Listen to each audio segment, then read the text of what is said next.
Hello, I am popping in quick to share some information about family business. So, I've been working with family businesses for over 20 years now.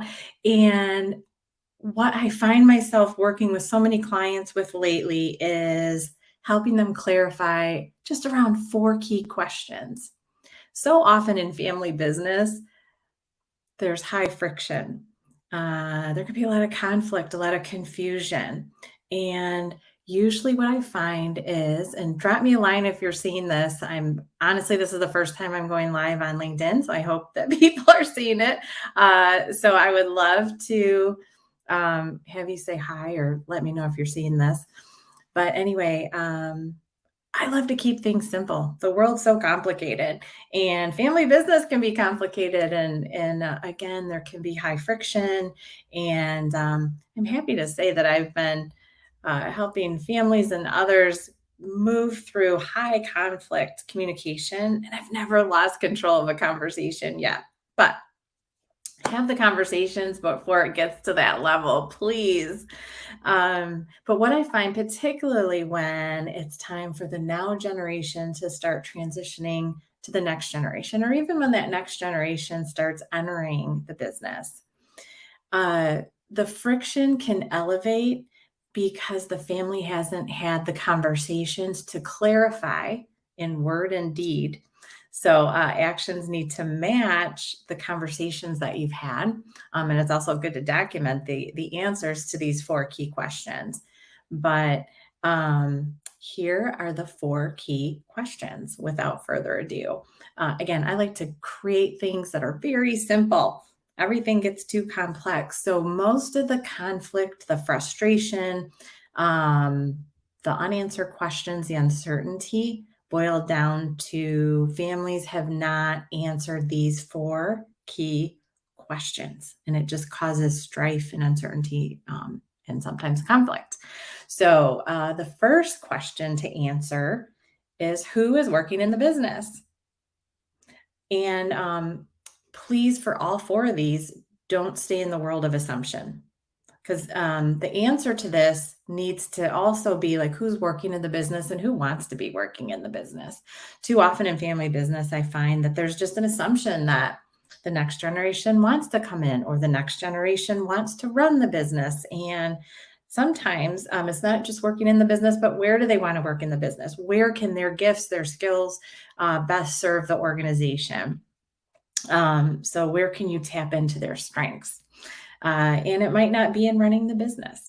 And when you really explore and have the full conversation of who works in the business, not who gets manipulated or guilted into being in the business, or who gets slotted into what's most convenient for the business, but really, truly, where is the best spot, the win win for the business and the family member coming into the business. There's also not entitlement.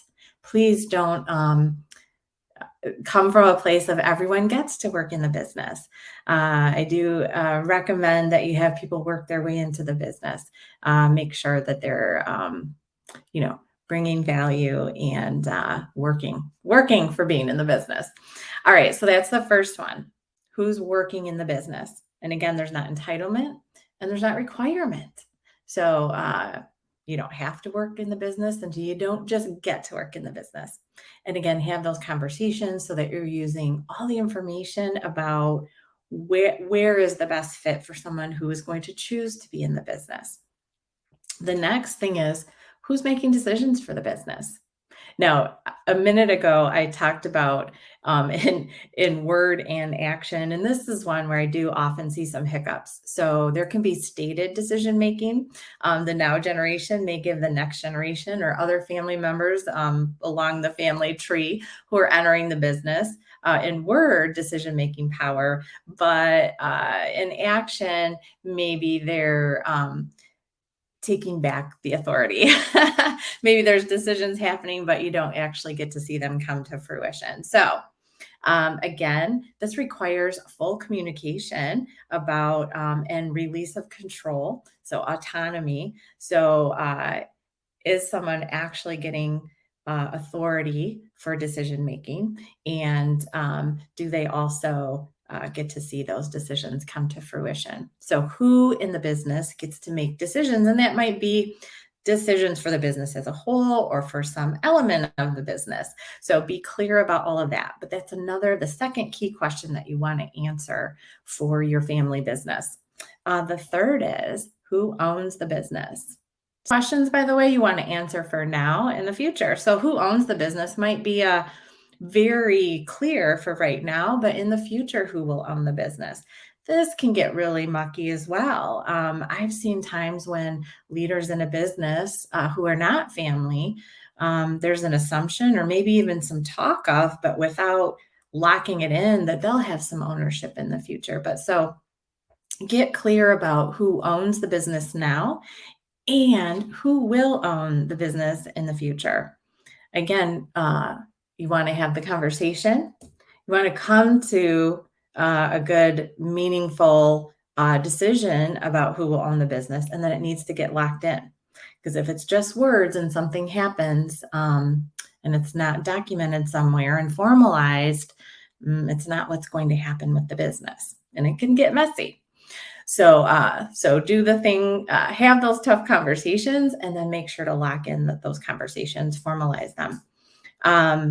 The owning the business too, by the way, I've seen in some instances where there's ownership, but not decision-making authority. And so without that decision-making authority, ownership has a different value. So lots of things to consider and talk about and work through and formalize when you're talking about your family business.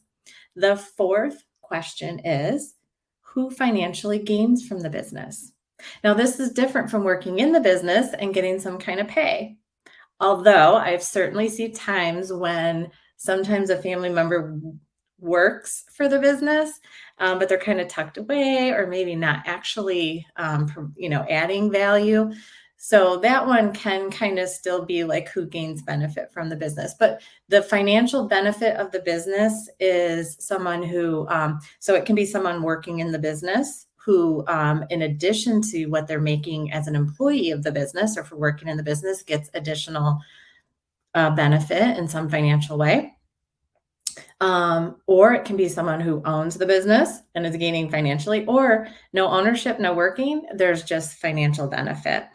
Sometimes it can be informal.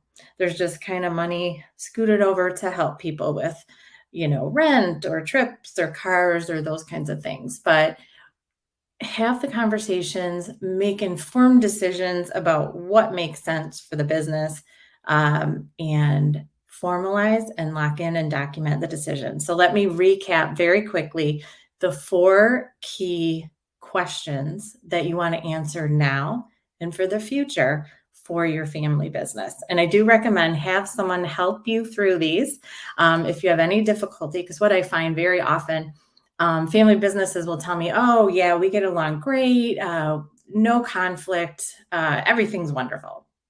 That always makes me think and ask, what conversations are you not having?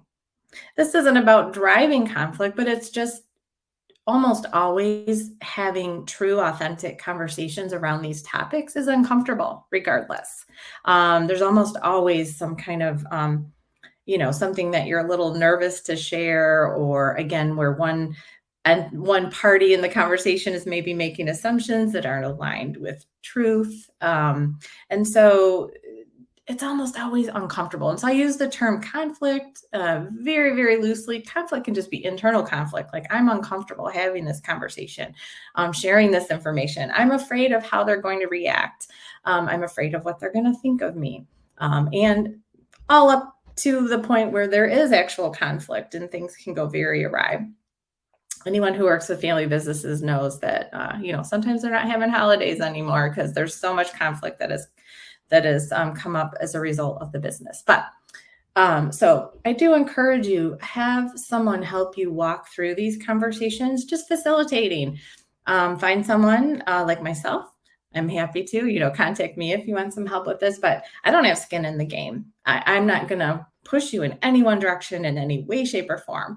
I am just there to help you move through the conversation, move through calmly, make sure everyone's heard, and make sure all the different perspectives are listened to and incorporated as much as possible into those end decisions. So get out of the world of assumption, get the facts on the table. And sometimes it requires what I call the work of one. Individuals who are family members need to think about, like, what do they want from the business? What role is good for them? What are their strengths? But so getting clear on those and then providing that information so that facts can be utilized when you're making decisions. But so here are the four again. So who is working in the business, bringing value, not an entitlement, and not a have to is the best scenario. But who's working in the business, who's making decisions for the business, and this is stated making decisions, and allowed has the actual autonomy to see their decisions come to fruition. They're not pulled back as soon as someone makes a decision.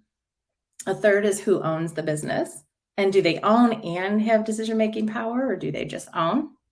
And then the fourth question is, who is financially gaining from the business? And this can look all kinds of different ways. It could be very informal, right up to formal, where there's specific documented calculations done based on net profit, et cetera. And you want to answer these four questions for now and the future. So that's it. Thanks for listening. I plan on doing these. I'm not sure about the schedule yet, but I want to start sharing information here. And if you need any help or just want to explore how, maybe work through a challenge or something like that, you can absolutely grab a spot on my calendar by going to myimpactacademy.com/call. And I would love to chat with you. We'll have a quick Zoom and talk some details. All right. Thanks for listening. Comment below if you end up watching this after the fact. And thank you so much for listening. Again, it's Kirsten Ross, focusforwardcoaching.com. And I look forward to chatting with you soon. Make it a great day.